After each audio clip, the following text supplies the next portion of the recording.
Hello, I'm Joe Spina, and welcome to the Joe Show, where truth is our mission, reality our realm, said as we see it, and frankly as well. What is a border, anyhow? I know it's the name of a bookstore that went bankrupt, and it's an imaginary line that separates Mexico from the U.S., marked by the Rio Grande River. A border can be a noun or it can be a verb. As a noun, it generally delineates or is defined as the edge of a dividing line. As a verb, to touch and lie adjacent to one another. Mostly, border is thought of as a line of a frontier area separating political and geographical regions. For example, the border between the United States and Canada, which happens to be the longest border in the world. Or when used as an intransitive verb, meaning to touch with or upon. For example, Maine is the only state in the Union which borders just one other state. Or China borders India to the east. I define borders differently. I see borders as the essence of private property, of individuality, of culture and civilization.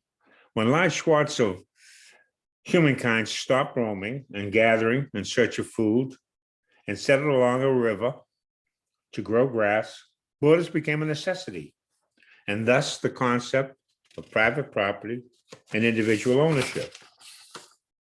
Delineated by borders, also known as stakes, fences, and walls. He or she who cleared the land, built a home, tilled the soil, tended and harvested the crop. It was their labor that bore the fruits, and those fruits belonged to them.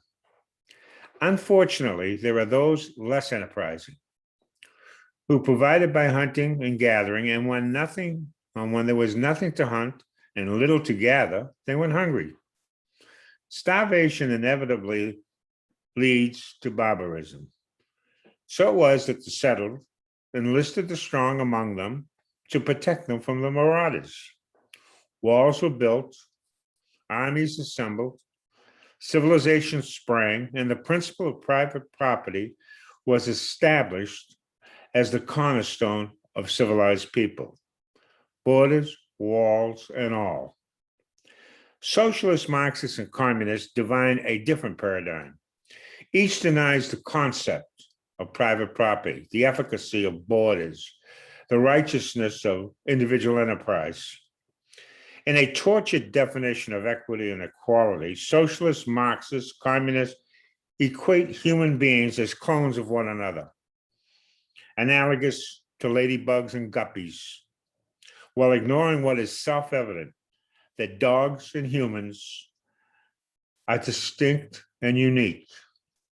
Truth be known, Mother Nature is a contrarian.